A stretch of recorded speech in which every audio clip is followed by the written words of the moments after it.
host for this evening. We're live streaming now on Rappler, and just to give those people who are watching us from their mobile phones, from their laptops, from at home or wherever they are tonight, can you please give me a big hello for all of those people out there? I want them to feel the electricity that was in this room and how excited we all are. So, hi everyone. I am so happy to be in this room of people who we just used to see each other at rallies, at protests, outside Congress, outside churches, and now we're gathered here to celebrate the success of one of our own. And I'm really happy we've become a family. And we're here to launch not only the book of Dr. Marilyn Dangilan, the RH Bill story, Contentions and Promises, but we're also here to celebrate the RH Bill story, Contentions and Compromises. Thank you. But also to celebrate the collective achievement of all of those people gathered here at home, here in the newsroom, and also those people who are watching. This is a celebration of advocates for women's rights for the passage of the Reproductive Health Bill. The RH Bill story is a story of one of the most controversial and most significant pieces of legislation in our country. And it was a fight for every Filipino woman and man's right to choose, to plan their family, and to have the most controversial but safe and satisfying sex life that they may possibly have. So before we get to know more about the author and the story behind the book, I would like to welcome Ms. Joey Cartina of RH Agenda. Joey will give us a spoken word performance called Sa Ngalan ng Ina, ng Anak, ng Diwata at Paraluman by Lilia Gendoza Santiago. Please, let's give a warm round of applause for Joey Cartina. Magandang gabi sa ating lahat. Ito ay tula ni Lilia Gendoza Santiago. Sa ngalan ng Ina, ng Anak, ng Diwata at Paraluman. Kabiyak, lamang daw ako ng isilang. Isang sugat na ang lunas ay nasa kamay ng katuwang. Dinagit ng isang ibon, ipinutok ng kawayan, inilatag sa sanlibutan ang ganda kong walang muwang, walang lakas nung una pa man. Anino akong laging nakapuwang sa pagitan. Walang bakas, nakaangkas lamang ako sa yapak ni malakas. Ang katauhan ko'y hinahati-hati ng tahanan at larangan. Ang tinig ay malimit na kalutang sa kawalan. Sang-ayon sa mga ama, ako raw ang nag-aruga sa kadakilaan. Sa sinapupunan ko nagmula ang bayani ng Mactan, Pugadlawin at Mendiola. Ako ang nagburda ng ibinagayway na bandila, kasama rin akong sumangga sa mga punglo ng digma. Diwata ako ng bawat pakikibaka, paraluman ng hiwagsikan, lakambini ng katipunan, musa ng insureksyon, mutya ng digmaang bayan. Sa kandungan ko, nalulunasan ng mga sugatan, ngunit ako'y walang kasaysayan. Nagluluwal ako, ngunit hindi nabubuhay. Pinagbubuntis ko ang palay, pinalalabay ang mga halaman, pinatatayog ang niyog, pinatitibay ang abaka, pinatitimyas ang asukal. Habang nahahayuma, umaamot ako ng awa sa buwan at alon upang biyayaan ang namamalakaya. Inaamo ko rin ang ulan at hangin upang maigiyan ng tikin ang nahuling isda patungong baybayin. Sinusuong ko ang bilao ng tagsalat. Nagbabasag ng banga sa pagsalok ng dalita. Isinusukbit ko ang karit kapag nagbabanta ang pangangamkam. Ipinapandong ko ang hapis kapag yumayao ang kasaganaan. Palad ko ang naghahain. Gumigiling lang ang pabrika. Kamao ko ang kumukuyom sa sahod na ding magkasya. Nagrarasyon ako at nag-oorasyon. Magtagumpay lamang ang welga. Lahat ng ito'y walang lagda sa gunita. Ngayon, halimbawa'y di na ako ang masuyong perlas ng silangan o ang birheng matimtiman. Sinisid na ng kalakalang pusod ng aking dagat, dinayukdok ng dayuhan ng buo kong kapuluan. Dapat ba akong manatiling namamaybay sa patlang? Ayaw ko nang maging kaulayo ng unan o ng sandok. Ayaw ko nang mamalaging kalaguyo sa atrasan. Ang nais ko ngayon lunasan ng kinagisnang sugat, tanganan ng palad, kumalabit ng gatilyo, gulantangin ng katahimikan ng mga siglo. Nais kong baguhin ang mga alaala. Nais kong baguhin ang mga alaala. Magbabanyuhay ako bilang isang babaylan upang awitan ng mga inang walang kibo. Ang hihimigin ko'y kundi man ng mga sulo, kwintas ng parangal sa mga minartir na kabaro. Sa gitna ng larangan, ako'y magsisilang ng uyayi na awitin sa mga supling ng malayang mundo. Kaya sa ngalan ng ina at anak, sa ngalan ng mga diwat at paraluman, iadya ako sa pagligbak ng minulan. Basbasan ang aking pagsalakay sa karawagan. Pagpalaw inawa ako sa taimtim na paglaban ngayon hanggang katubusan. Sa ngalan ng ina, ng anak, ng diwat at paraluman.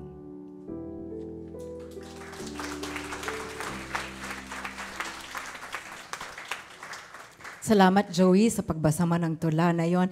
I'm sure na sa lahat ng tayo dito nagbigay ng mga madaming alaala sa dami ng dinanas na hirap at sakripisyo sa mahigit na sampung taon para maipasa ang Reproductive Health Bill. For those of you who want to share your memories about the Reproductive Health Bill, its passage, please tweet using the hashtag RHBillStory. To formally open our book launch of the RH Bill Story, Contentions and Compromises, I'd like to call on the managing editor of Rappler, Ms. Glenda Gloria, for opening remarks. Thank you, Anna. Thank you so much for coming here, Congressman Lagman, Secretary Pernia, Dr. Cabral, fellow advocates. Welcome to our humble home, where we write stories and fight our battles. When Marilyn and I first spoke about the possibility of doing this event here in the newsroom, I think she met the news with, or the idea with disbelief, or maybe dismiss it even as a joke. It's a little known fact that we actually hold events here that are not related to politics or anything. There would be Saturdays where we would hold workshops with our partners in disaster management, whether they are motorbike riders or employees from the NDRRMC or the SWD. Sometimes we would also hold regular hackathons where we bring together the techies who don't belong to this age group, I guess.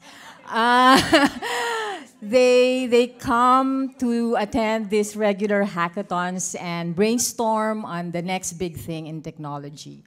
Also, at least thrice a year, we hold internships. We open our doors to students to teach them and where they can learn how to write stories or organize workshops like this or events like this and do social media campaigns. But this event is special because this is our first book launch at Rappler.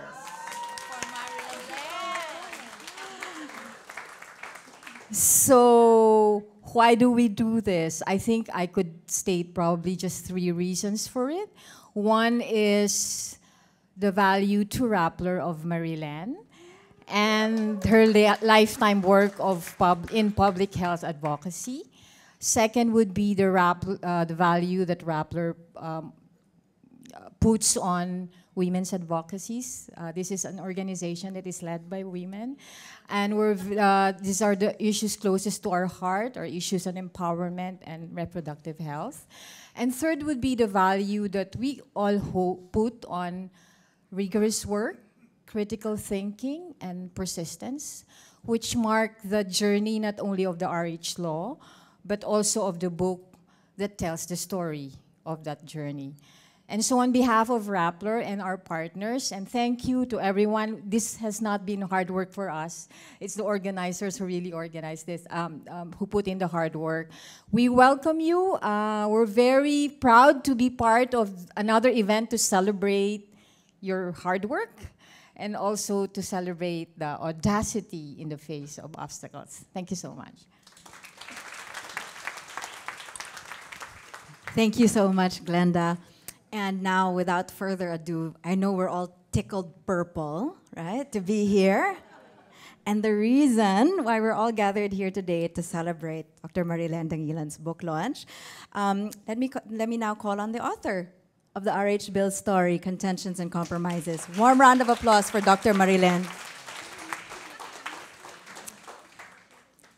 Thank you very much and good evening to all of you.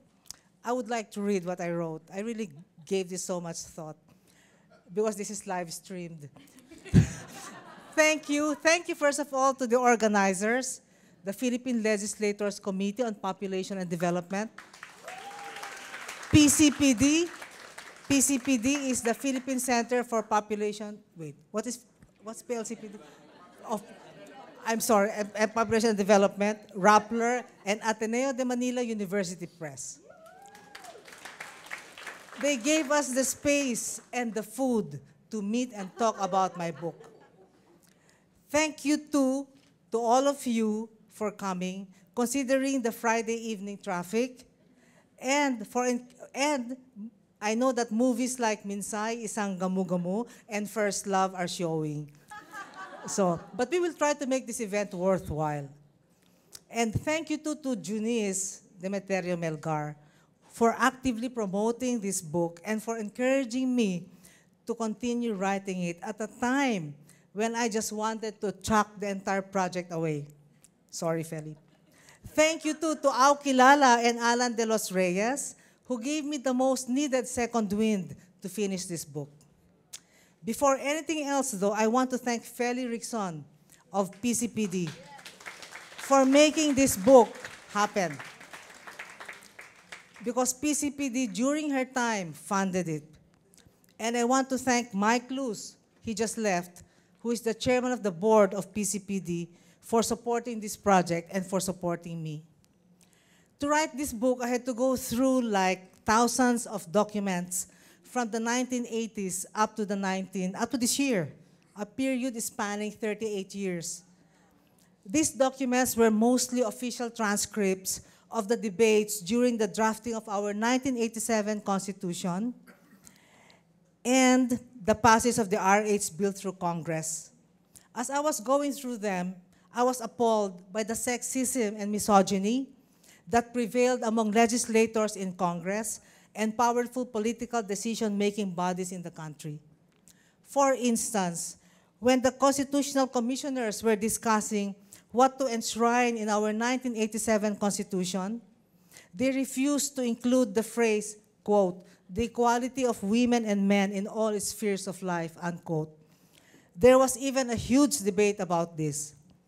And during these same deliberations, another constitutional commissioner gave a speech persuading his colleagues that the provision, quote, equal protection of the mother and the unborn from conception, unquote, should be enshrined in the 1987 Constitution. He said that the fertilized egg has human life for 3 reasons. First, the fertilized egg has 46 chromosomes, 23 from the egg, and 23 from the sperms. And he stressed that only human beings have 46 chromosomes. You know this is not true. Because certain kinds of deer, rat, antelopes, and mice have 46 chromosomes as well. Second, the fertilized egg takes in nutrients, divides, and grows. And third, the fertilized egg has all the basic elements of humanity, and thus he said the fertilized egg will eventually become a person and not a frog. So when a fertilized egg is expelled from the uterus, that constitutes abortion. And anything that expels the fertilized egg from the uterus, he argued, is considered an abortifacient. He called this, quote unquote, murder. If a woman, he said, were mentally ill, this is not a valid reason for her to abort her fetus. A woman's mental illness does not necessarily cause the same mental illness in the fetus, he reasoned. If a woman were raped, that is not a reason for abortion. There are other, quote-unquote, humane ways of helping the agony of women who have been raped, he said. They could be given guidance and counseling, and they could seek the help from nuns in convents. If a woman were carrying a deformed fetus, he said, abortion is never a solution. He said, quote, humane solutions to disabilities lie in the social and loving concern and abilities of the more fortunate, unquote.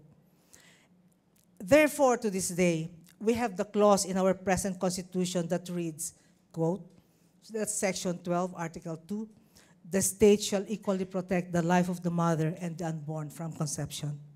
Of course, all this happened in 1986. Some things have changed since then, but not significantly so, not in sexual and reproductive health and rights. During the debates on the RH bill, this same sexism and misogyny prevailed among the anti-RH legislators. Oh boy, it hurt. Reading those transcripts that are there forever. An anti-RH legislator told one of the authors of the RH bill in the middle of the debates in Congress that she's beautiful. He asked her if she's single, implying that she wouldn't know the joys of coming home to children, thus explaining her stance. Anti-RH legislators tried to delete, quote, management of post-abortion care, unquote, in the RH bill. They argued that this provision would encourage women to have more abortions. Anti-RH legislators tried to remove the provision that government should fund contraceptives because contraceptives would, quote, tempt women and violate their religious belief, unquote. And anti-RH legislators tried to ban all artificial contraceptives because of their abortifacient effects and tried to limit women's choices to the Billings method and other natural methods. And Congressman Lagman, I think you were there. You know what happened day to day, and you stood steadfast, unyielding, and for me, this called for stamina and faith. And goodness. And anti-RH legislators attempted to cripple the RH bill, even if they knew that women were dying from the complications of abortion, pregnancy, and childbirth. Even if they knew that they would perpetuate a system that is discriminatory, because only women get pregnant and only women die from the complications of abortion and pregnancy. During the voting of the RH bill in December 2012, they voted against it because it, quote, mocked the revered authority of the Catholic Church, unquote. Because, quote, my final act should be in fidelity with what my church stands for, unquote. And because, quote, I cannot turn a blind eye to this onslaught against my faith and moral conviction, unquote. The reasons behind this could possibly be that they feared the Catholic Church and what it could do to them, or they fervently believed in the teachings, even if a Jesuit priest, who is also a lawyer and a constitutionalist, wrote that the Catholic Church's teaching on artificial contraception is not considered infallible. 2 weeks after President Benigno Aquino III signed the RH bill to law in December 2012, Catholic groups filed a petition with the Supreme Court. The RH law, they wrote, violated the constitutional provision on the equal protection of the mother and the unborn, among others. As a result, the Supreme Court did not allow the government to implement the law until this question was resolved. It took the Supreme Court 2 years in April 2014 before it declared the RH law, quote, not unconstitutional, unquote. Then, that's not yet the end. In 2015, a Catholic group filed another petition with the Supreme Court and claimed that implants were abortifacients. The Supreme Court imposed a TRO on all contraceptives, including implants, until the FDA declares that they do not cause abortions. So it was just last year, in November 2017, that the FDA declared that 51 contraceptives, including the implants, were not abortifacients. And in my book, you will see the role played by Secretary Pernia in this.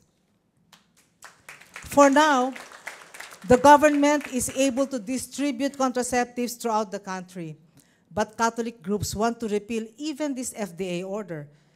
We do not know what's going to happen next. Another petition with the Supreme Court? Possibly. Another TRO? We do not know. This is not a hopeless situation, though. Remember, we made significant strides. The RH bill became law after 11 years. The Supreme Court lifted the TRO, and contraceptives are now going through the government pipelines. We passed many more significant laws that try to eliminate discrimination against women. But then one starts to think, how do you strengthen justice systems? and legislative systems for sexual and reproductive health and rights? How do we ensure that women and men who are in these systems understand, appreciate, advance, and uphold sexual and reproductive health and rights? How do we make them accountable when they, for instance, increase penalties for women who get abortions, or when they try to declare entire towns or cities as pro-life, meaning no artificial contraceptives are allowed, or when they file a bill that intends to repeal the RH law? How do we make these people accountable? When somebody like Vicente Soto III, a most ardent anti-RH advocate, is in the Senate, one gets to think that perhaps things look dim. But then, think again. Although there is only one Vicente Soto III, there are several others who think like him, and they are in Congress. But take heart, there are several other groups, women's groups, health groups, faith-based organizations, business groups, professional groups, and organized communities who pressure, watch, and assist those in the justice and legislative systems. And they know how to use social media strategically. They persisted in the past, they continue to persist now, and they will persist in the future. And with what I've seen, they could still win this war. Thanks a lot. Of course, I'm very confident. Thank you so much, Marilan. There was another flood of memories. Yeah, I could see from everyone here, you know, as Marilan recounted the path, the really uphill path to passing the reproductive health bill. And there were many memories. I remember when Dr. S.P. Cabral was Secretary of Health, she had condoms given out at Dangwad, where everybody was buying flowers on Valentine's Day. Do you guys remember that? Wonderful. Wasn't it the best way to remind everyone, don't let a hot date turn into a due date? Unless that's what you want. And I remember also the late Senator Miriam Defensor Santiago, she was saying, God forbid if I could only have sex with my husband for procreation, I would have left him long ago. So many memories. If you have your own memories about the passage of what it took to pass a reproductive health bill, please tweet them using the hashtag RHBillStory. And we're here to launch the book of Dr. Marilan, the RH Bill Story, Contentions and Compromises. It's really a good reference for anyone who wants to know how challenging it is to advocate for a policy that is very divisive, controversial, and outside the political arena. I can imagine how this book will allow all of us, and those of you watching and joining us from somewhere else around the world, what it is to experience what advocates went through just for this law to be passed. And indeed, the passage of the reproductive health law was a collaborative effort from many sectors of society. And we have here now a group of musicians who are going to perform for us. We all know that music, especially for us Filipinos, is such a binding force, right? It brings us together. Hey, come on, it's karaoke, right? It brings us together, whether it's for karaoke or for protest, and it's a strong force also to carry a message across. So please, let us give a round of applause for the musicians of RH, Rom Dongueto, Ray Abella, Lito Crisostomo, Wham Raboledo, Laarni Obrina. They're going to perform for us the campaign theme song, Lila. Please, round of applause.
ng tadhana, umahon ka sa hirap, ang buhay at kalusugan, ipaglaban.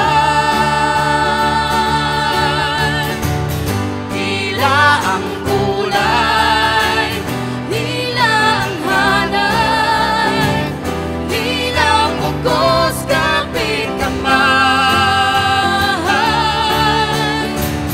Tila ang kulay, tila ang hanay, tila ang bugos kapit kamay. Bawat isa'y may karapatan, bawat isa'y malaya, bawat isa'y may karapatan, bawat isa'y malaya. Ngayon ay magpasya, mabuhay ng marangal. lila, Lila, lila ang kulay, lilang bugos, tayo ay susulong. Lila, lila, lila ang kulay, hindi tayo titigil, magtatagumpay. lila, Lila, lila ang kulay, lilang bugos, tayo ay susulong. lila, Lila, lila ang kulay, hindi tayo titigil, magtatagumpay.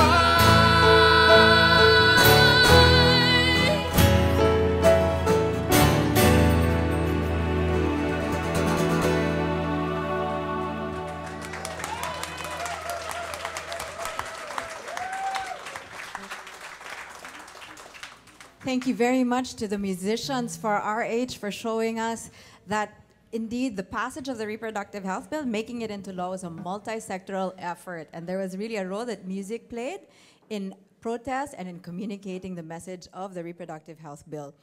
Now, I'd like to call on some of our legislators and key policymakers, the key advocates for the reproductive health law, so that we could hear their reflections on the book and also on the advocacy of reproductive health. I'm honored to have Congressman Edsa Lagman. He is the main author of the reproductive health law and the representative of the 1st District of Albay. And as the people here can attest, he has very strong knees. Let's hear it for Congressman Lagman.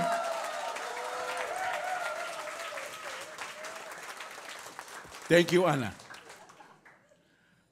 Greetings to all RH advocates. We are so many here. It's a most appreciated reunion. Marilyn, I also wrote my short remarks so that I will not forget any important point because of some senior moments. A monumental legislation like the reproductive health law needs an outstanding chronicle, like Dr. Marilyn Dangilan's book, The RH Bill Story, Contentions and Compromises. This book does not only discuss the core of the RH bill, but also documents the interesting sidelines that embroider this story. Almost 6 years after the triumphant passage into law of the reproductive health bill, Marilyn has gifted us with her outstanding, comprehensive, detailed, and ultimately very objective book, which in itself is also an extraordinary achievement. This is the story told by an outsider, quote unquote, meaning neither an active combatant nor a legislator. who chronicles the RH travails and triumphs without making an opinionated judgment. The significance of Marilyn's narrative is that it is not adulterated by anguish or fury of one who has been in the thick of the RH controversy. This book is retelling the telenovela-like saga of the RH bill. From its short-lived start as House Bill number 8110 to its final form as Republic Act number 10354. To the behind-the-scenes compromises and the heated Supreme Court oral arguments and the subsequent favorable decision of the High Court. But it goes over and beyond merely recording the arduous voyage of the bill through the legislative mills of various Congresses, to its finally being signed into law by President Benigno Aquino III a few days before Christmas on December 21, 2012. It also discusses intelligently and expansively the various population policies and prejudices of the previous presidents in order to set the stage for the main event, which is the enactment of the long-awaited RH law. It showcases a full cast of very interesting characters. From the stance and steadfast RH champions to the zealous and unforgiving opposition of the measure, to everyone in between who played an indispensable role in making the final version of the law clear, comprehensive, and truly rights-based. I know that most of us here have read and enjoyed the book, have experienced a rush of excitement, a ripple of hope, or a moment of pride when we realize that we are all here in this book. We are all here in this book, formed and molded through the skillful ministering, dissected by the sharp scalpel, and brought to life by the painstaking attention to detail of Marilyn. Republic Act 10354 can be credited to have swept away the cobwebs of antediluvian prejudices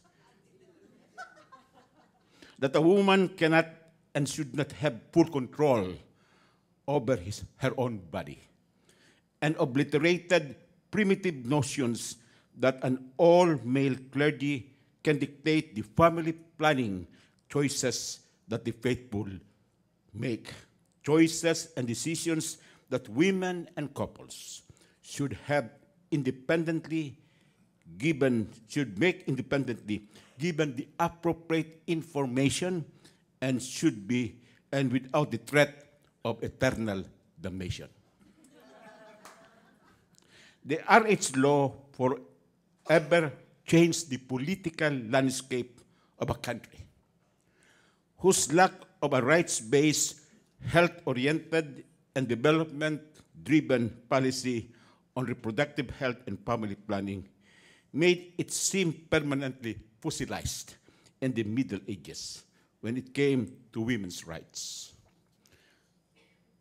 Being at the trenches and bombarded with the fire and brimstone of criticism coming from the Catholic hierarchy, I can tell you that it was a hell of a fight.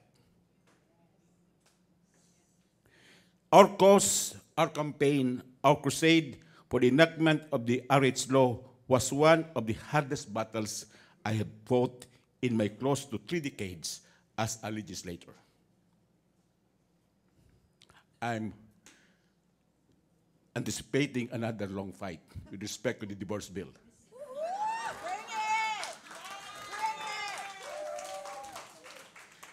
we will prevail as we have prevailed in the RH advocacy. And I am honored and grateful to have been part of it and part of a wonderfully supportive and boundlessly vigilant RH family.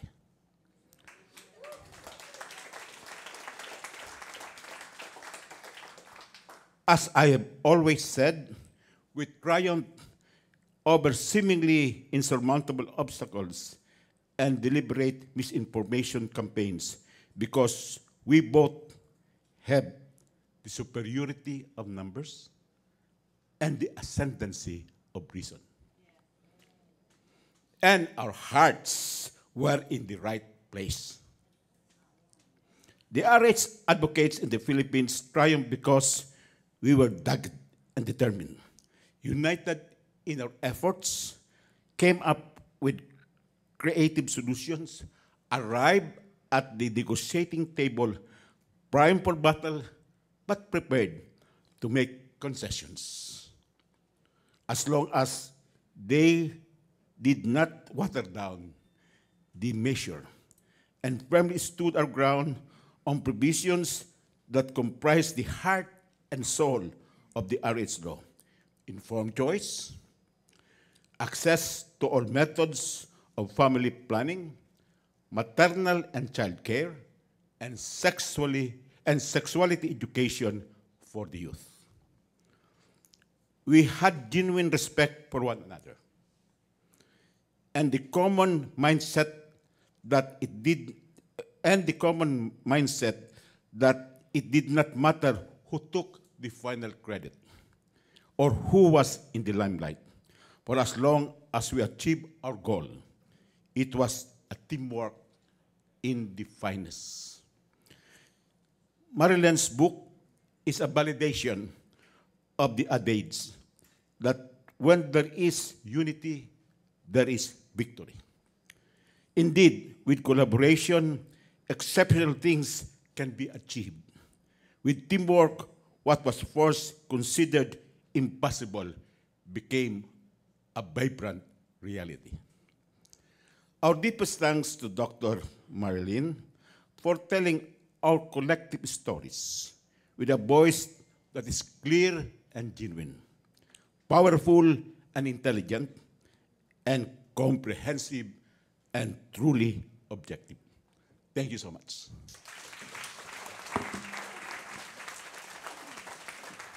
Thank you very much, Congressman Lagman, who reminded us that it was really one hell of a fight.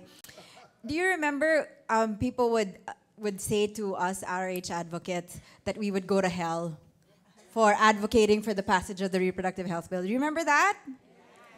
So now I know who I'm going to see in hell. Doesn't seem so bad, right? It doesn't seem so bad.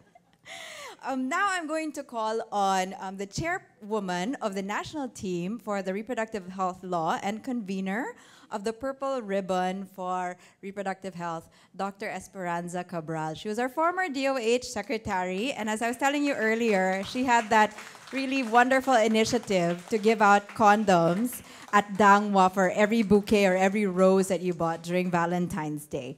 And I remember it was very controversial. She was called on a TV show, and the host asked her, Dr. Cabral, if that were your son, would you give him condoms just like that?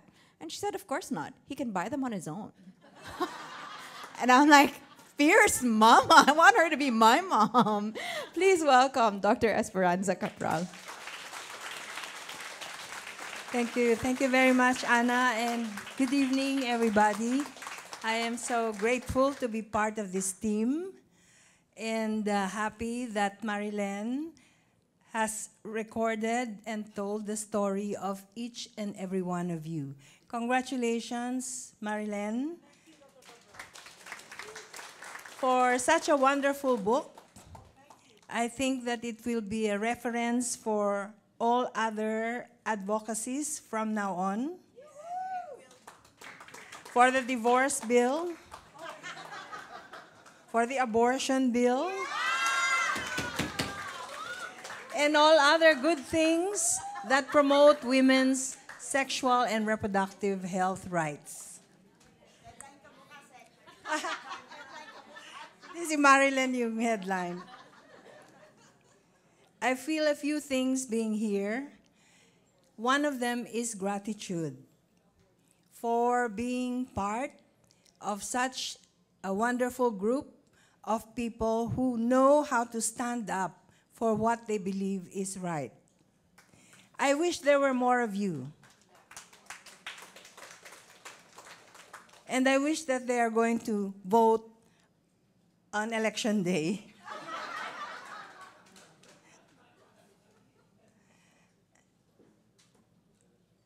And the second is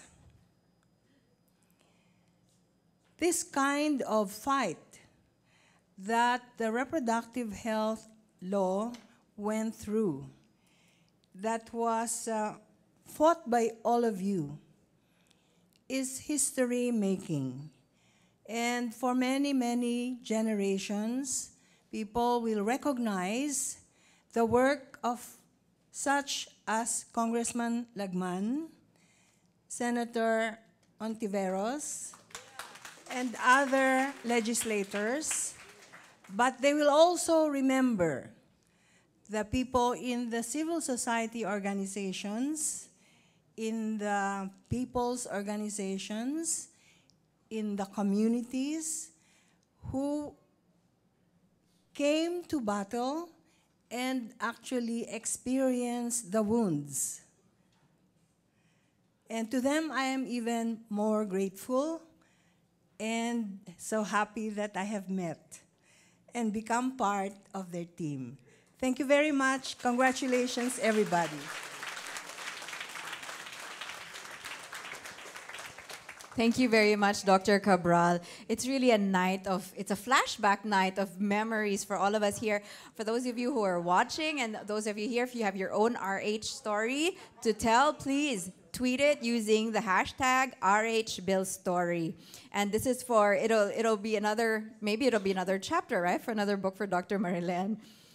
Now I'd like to call on Senator Riza Ontiveros. I think we all share the sentiment that we're so glad that we have Senator Riza Ontiveros in the Senate now, continuing to advocate for women's issues and women's rights. Thank you, Senator Riza Ontiveros. I'd like to call you, please, for a few words. Salamat, Ana. Magandang gabi po sa inyong lahat, mga kabaro, mga kapatid, mga kasamang lahat. Pasensya na huli, akala ko 6 p.m.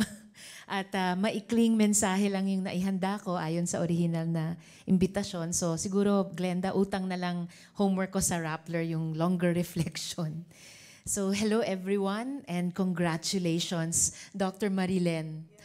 Mabuhay ka on the launch of your book.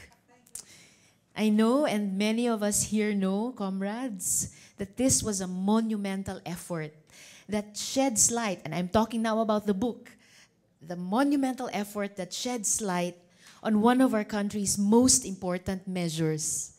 Because this book isn't just about the RH law, which is itself important enough. It's about the struggle for women's reproductive rights, about securing a better future, especially for the vulnerable sectors of our society, and ultimately, taking care of our country's future. The reasons why we do things always matter. And when it comes to lawmaking, the process is just as important as the result.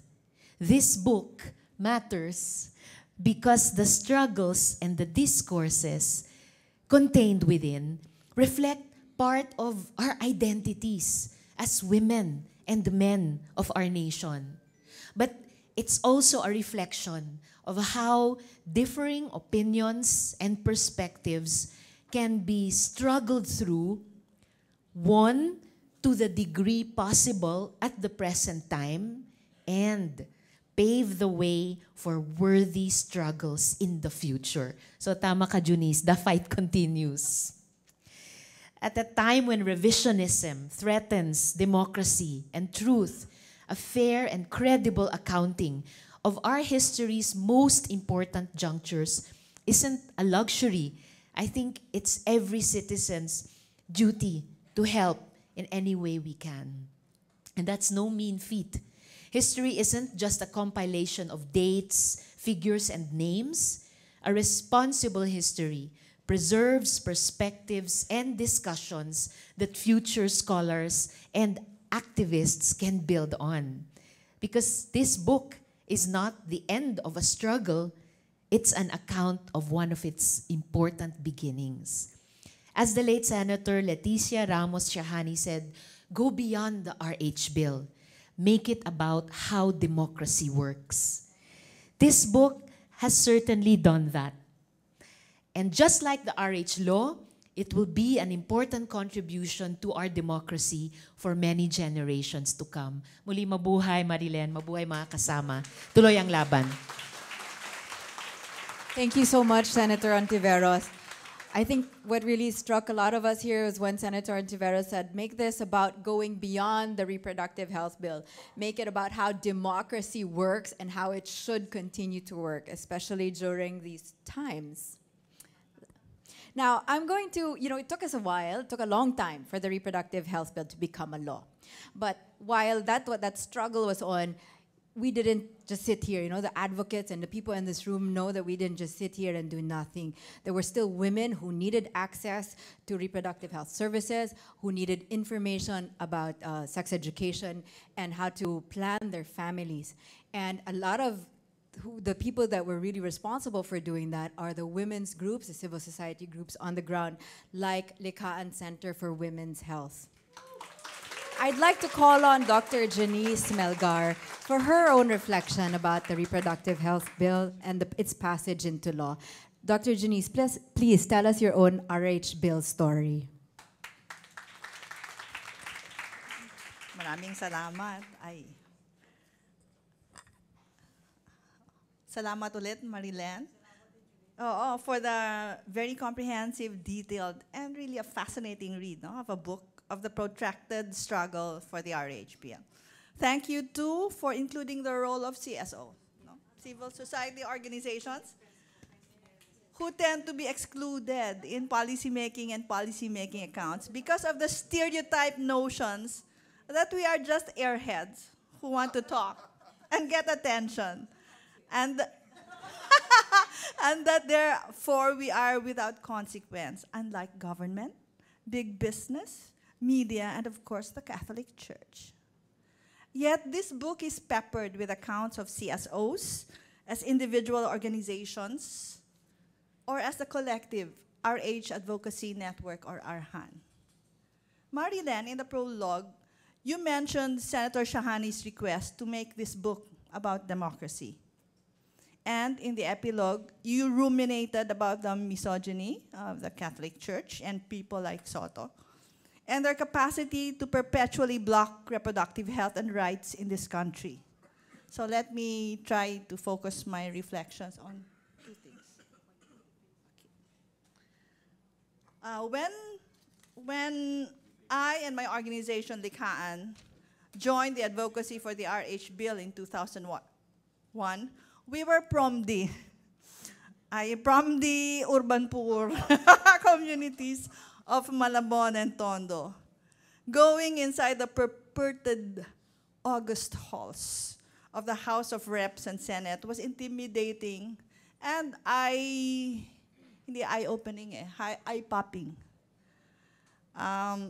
In the HOR, the supposed house of the people, a wide class divide welcomed entrance to the plenary hall, as described in the book, with bishops and their coiffured entourage going through one door quite expeditiously, while the hoi polloi, women, men, and youth in their chinelas and their purple scarves, queued for 2 hours or so through another door in the heat or in the rain, while guards meticulously search their very scarce belongings.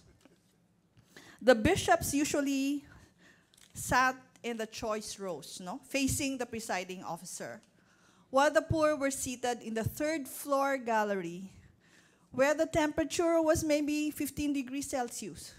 Talagang malamig, And here, the people waited for the sessions to begin, usually past 4 p.m., and for the bill to be called if the opposition's blocking tactics did not work, which was seldom. These were community advocates who frequented Congress for 11 or so years and were the same ones who walked 6 kilometers on 3 different occasions. Marcha, no? Laid down on the horse dung dotted streets of Intramuros leading up to the CBCP office, and camped out for 6 weeks beside the whore. These are all in the book, by the way.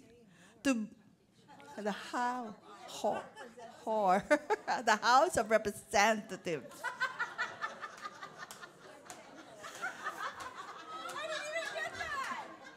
To bring to the public attention. So whore is House of Representatives, okay?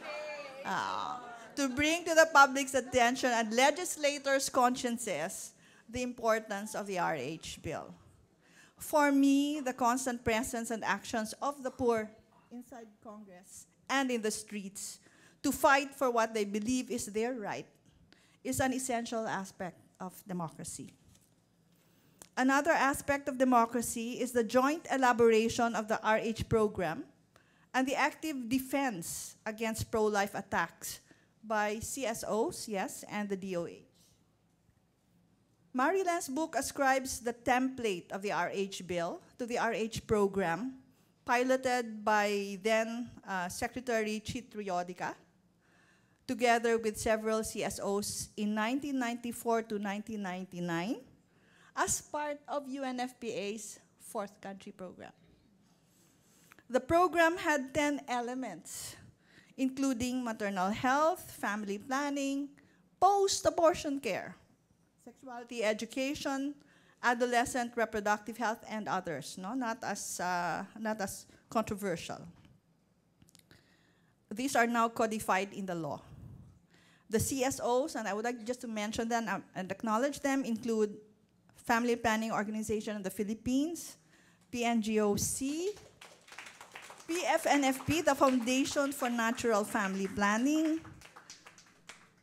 PRRM, Rural Reconstruction Movement, PSPI, Reach Out, Remedios AIDS Foundation, Women's Healthcare, Dr. Tadian is here, and Likhaan. Together, we formed the core of the RH Advocacy Network and would highlight gender equality, sexuality, reproductive rights, and the integration of all the RH services.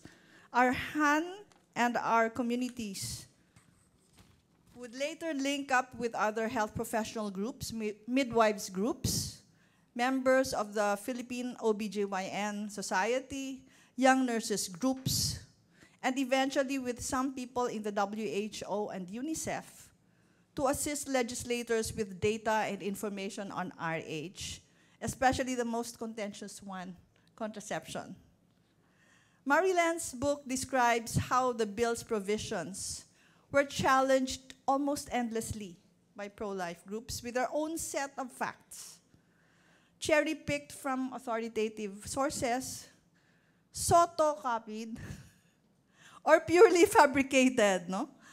The disinformation covered the supposed abortifacients of contraceptives, their supposed harmful effects on the body and on morality, the supposed corruption of minors, and the dismantling of the family, which are all spurious, but technically difficult to explain, no, or refute. So while the debates on the medical and legal aspects were deadlocked in the public mind, a key event played out in 2008, which, to me, broke the impasse and tilted the balance toward support for the RH law. This was the issuance of the position, the RH bill adhered to Catholic social teaching by the Ateneo 14, spearheaded by Marichi Guevara and Mary Racelis. This position snowballed within the Ateneo, becoming the Ateneo 192, no? In 2012, cited in Marilan's book, and was echoed in De La Salle, San Beda, and many other Catholic schools. The Ateneo 14 position, I think, also foreshadowed another Atenean's position that was to fully tilt the law to success. This was President Aquino's unwavering push, despite the threats of excommunication and people power by the bishops. The Ateneo professors, President Noy, and the Catholics for Reproductive Health prove that people of faith can wholeheartedly support reproductive health and rights and secular policies in good conscience. Likewise, they proved that the Catholic position is not monolithic and that RH is not a divisive issue, contrary to what the pro-life and some media purported. No? Still on democracy, Marilen's book mentions the tiff between Congressman Edsel and Likhaan over our contrary positions on the impeachment of PGMA. I mentioned this just so you would know and you would read that part. I call it a tiff because we reconciled after a few months, and Representative Edsel and I have become very close in terms of RH advocacy and even in our families, sir. No? Within our Han and between our Han and other groups and personalities, there are always differences and disagreements. For example issues where we quarreled and debated.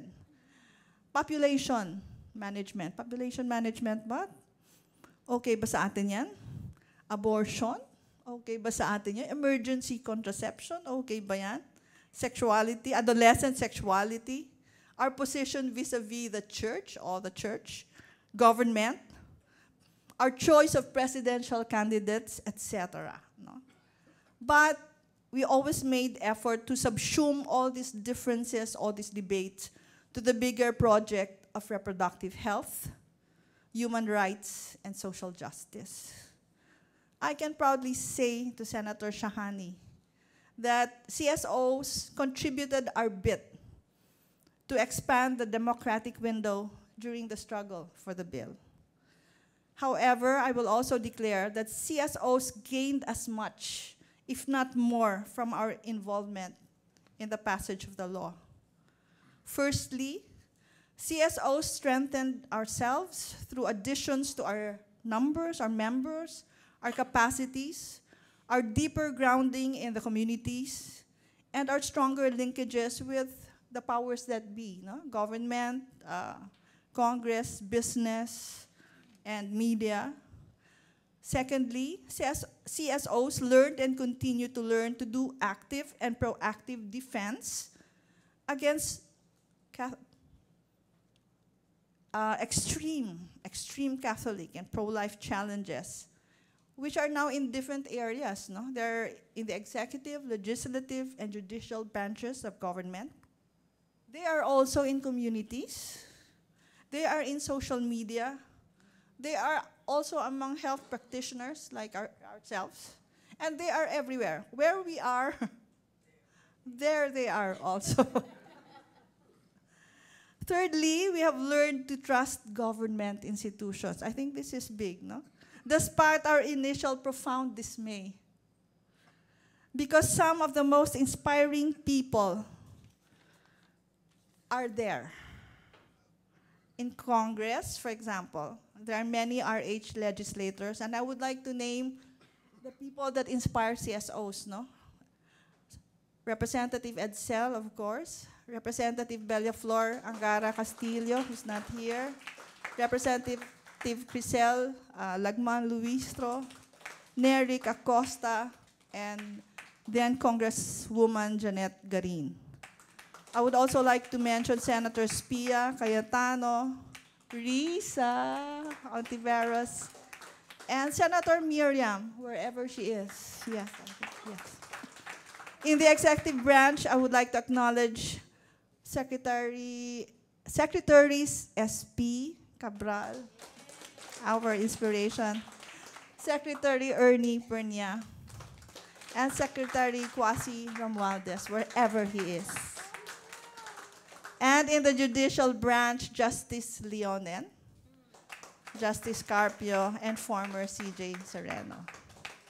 So as the RH family and community grow in the different sectors and provinces, so does my confidence that RH advocates will not only weather whatever challenge will be thrown our way, but that reproductive health and rights will grow deep roots in this country, and eventually will bear the fruits in terms of information, supplies, and services in RH that our people badly need. So mabuhay tayong lahat, mabuhay Marilyn. Thank you very much, Dr. Janice. Behind the passage of the Reproductive Health Bill and making it into law were the men and women of these civil society organizations. These were our foot soldiers who were literally going from door to door, knocking on the doors, on the houses of our pregnant women, making sure they got their prenatal exams, talking to those who had just given birth to make sure they had a birth control or family planning method in place, and to these young teenage mothers about what their options were in terms of caring for their children.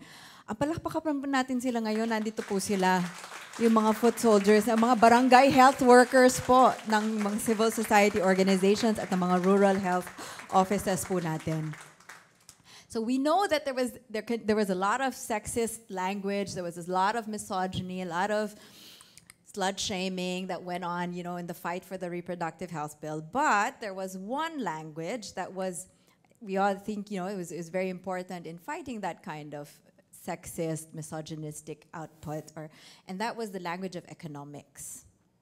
That was why the reproductive health bill, if made into law, and now that it's been made into law, would make a lot of economic sense. And I'd like to call on now Dr. Ernesto Pernia. At the time of, we were struggling for the passage of the bill, he was with the UP School of Economics, and he was the one who gave us a lot of economic evidence about why reproductive health makes financial sense, not just for the Filipino family, but for the Philippines as a country. Hey, please welcome now the chairperson of NEDA, Dr. Ernesto Pernia. You know, good evening, everyone. Magandang gabi sa ating lahat. And alam ninyo, I was not prepared for this. I was not told that I would be one of the speakers, so I did not prepare anything. And probably that's because Rappler had to debate among themselves whether to invite me, given the given the criticisms that have been leveled on Rappler by the administration. And I'm not part of that particular aspect of that administration, I can assure you. And in fact, I told I think Glenda Gloria that I'm a friend of Rappler. In fact, I've been here a couple of times already, and to answer questions, but to have an interview about inflation and the train and economic growth and the build program. So maybe we should have an RH program, campaign, so that it will be deeply rooted in the build program, with the build program. So we'll bury all those objections and criticisms about the RH law, and so that the challenges will not prosper again, God forbid. Anyway, I think we should also thank, of course, congratulations to Marilyn. And we have been talking a lot about this book. And also Marites. Marites, wrote that book on Altar of Secrets. And that is a favorite book. Huh? That was Aris Rufus. No, the Altar of Secrets. Yes. Altar of Secrets and something of... Yes, but she was the one I talked with. I was actually the one who said, why don't you write something about about the essentially criticizing the church for opposing the RH law, family planning program, so that they will be put in their proper position. And in fact, that is how it started. We had lunch one at the Via Mare one day in UP, and but it made into print. I think it has gone into second printing already. And you know that is one of the favorite books of the president.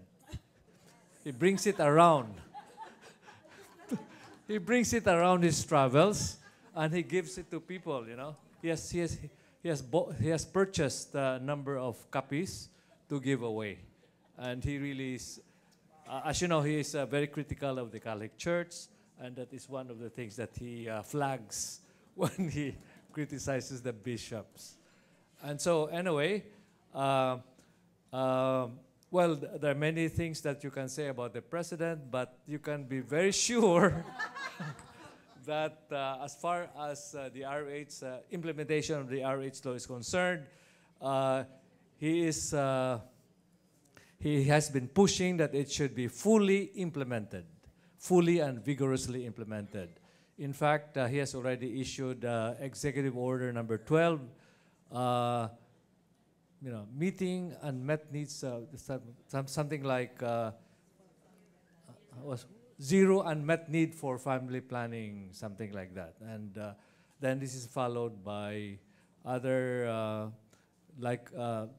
similar bills like the revert of the POPCOM to the NEDA from the DOH, because it has not been moving. I mean, the DOH has not been very active in pushing the RH law, in pushing family planning, and so this is going to take effect very soon.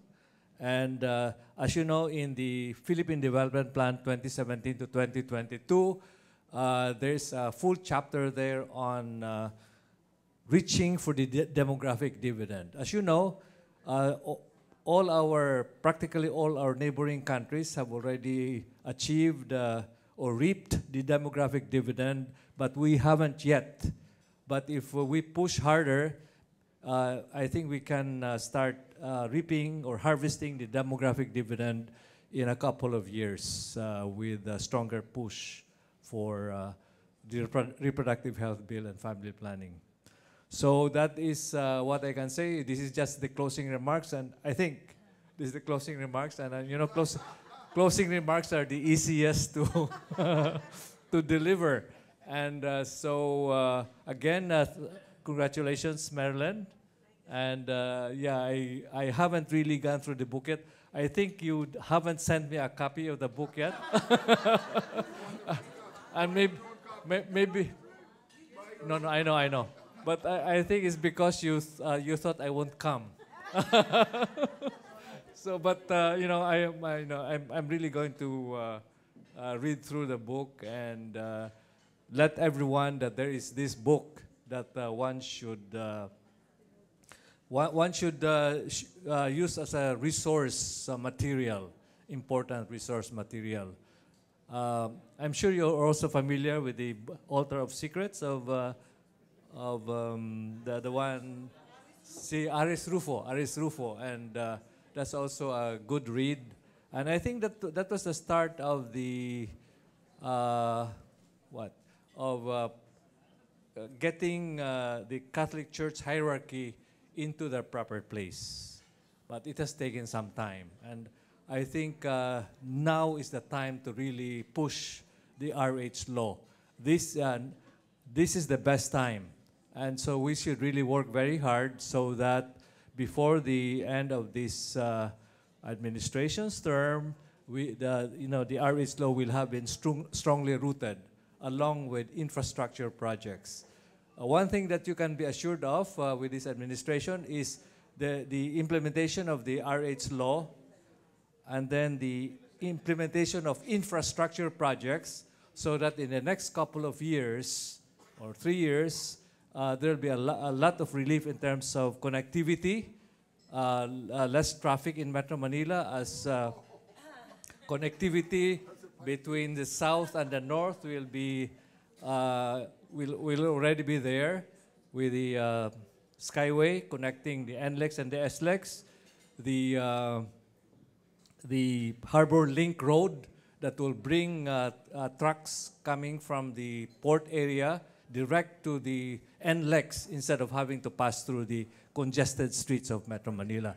So that's one thing you can hope for and I think expect in terms of what this administration can deliver despite all the shortcomings that I know you are very familiar with. Thank you. Thank you very much, Secretary Pernia. We now have a checklist of things that we can look out for and monitor and evaluate for the next coming months. I'd like to thank all of you here for sharing and these advocates and esteemed legislators and policymakers, members of civil society, for sharing your own RH bill story. The reflections that were shared here can give you an idea of what you can read in the book. Reproductive Health Bill Story, Contentions, and Compromises is published by the Ateneo Press, and it is now available at Fully Booked, Popular Bookstore, and La Solidaridad, and can be bought also through Ateneo Press, and for those of us who would rather go through online shopping, Shopee. Those of us who are here, the book is also available outside. You can grab a copy and have Dr. Marilen sign it also for us this evening. So we're going to bring this evening to a close, but before that, for those of us who are here, please stay. There's food. There's going to be music. Our musicians for RH are going to come back to sing for us while Dr. Marilen signs your copies of Reproductive Health Bill Story, Contentions, and Compromises. For those of you who are watching us via live stream, thank you for joining us. Please stay on and watch to be regaled by music from the musicians for RH. I am Ana P. Santos, and I am extremely pleasured to have shared in this struggle for the passage of the reproductive health law, and I'm honored to have been your host for this evening. Let us be reminded that the passage of the reproductive health law was a victory, but it should also show us, as Senator Ontiveros said, it should show us how democracy can be won and must be fought for. Good evening, everyone. May we please call on the musicians for RH?